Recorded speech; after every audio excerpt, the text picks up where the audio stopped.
Hi everyone, আপনারা কেমন আছেন? আশা করব সবাই ভালো আছেন, আমিও ভালো আছি। সরস্বতী পুজোর আগের দিন ঠাকুর কিনতে গেছিলাম গির্জা মোড়ে আমাদের আসানসোলে। এই যে কত রকমের ঠাকুর বিক্রি হচ্ছে। আমার ঠাকুর কেনা হয়ে গেছে, আমি এখন বাড়ি যাব। গাড়িতে যাচ্ছি বসতে।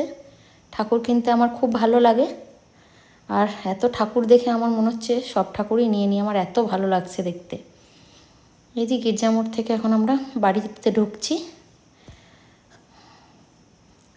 মা সরস্বতীকে নিয়ে।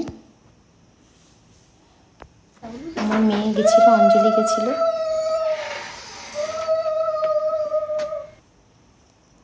এবছর দুদিন সরস্বতী পুজো ছিল। আগের দিন মানে রবিবার দিন আমাদের পাড়ায় সরস্বতী প্রতিমা হয়েছিল, পুজো হয়েছিল।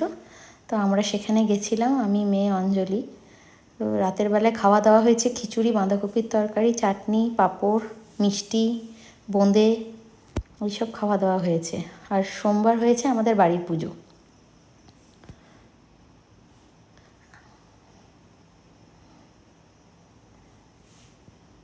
আপনাদের দাদাই পুজো করে সরস্বতী পুজোটা।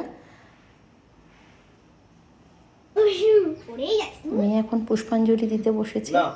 নমো বিষ্ণু বললে? নমো বিষ্ণু, নমো বিষ্ণু, নমো বিষ্ণু, ওম নমো বিষ্ণু বললে, শুরু করলে। নমো পবিত্র চরে চরাচরে চরাচর সারে চরাচর সারে উচ্চ যুগ শোভিত উঁচু যুগ শোভিত। এখন আপনাদের দাদা আরতি করছে।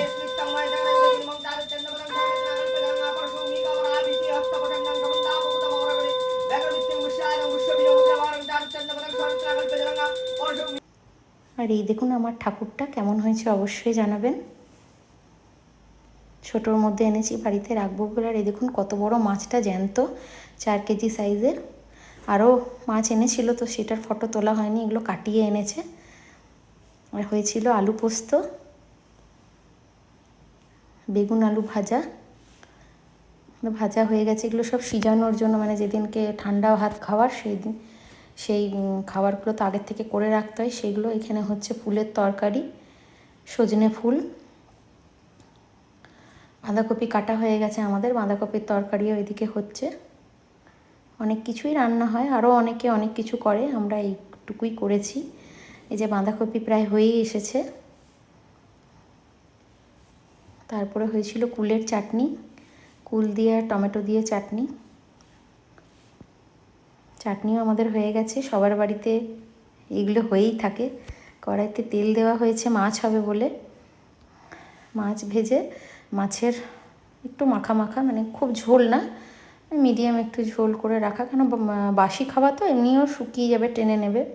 আর এটা হয়েছিল মাছের টক। আপনাদের দাদাই কিন্তু মাছগুলো রান্না করেছে, ভেজেছে, রান্না করেছে। আর এটা হচ্ছে রমা কলাই ছিল ভেজানো, আর কিছু দেইনি আমরা। আর এই যে সমস্ত গোটা সবজি, বেগুন, আলু, কুমড়ো, কচু, সরি কুমড়ো নয়, এই কী বলে এটাকে, শিম, মটরশুঁটি, কচু, সমস্ত কিছু দিয়ে করা হয়েছে। আর এই দেখুন আমরা কুকার থেকে ঢেলে একটা গামলার মধ্যে কাঁচা তেল আর একটু ভাজা মশলা ছড়িয়ে রেখেছিলাম। ভাতও আমাদের হয়ে গেছে।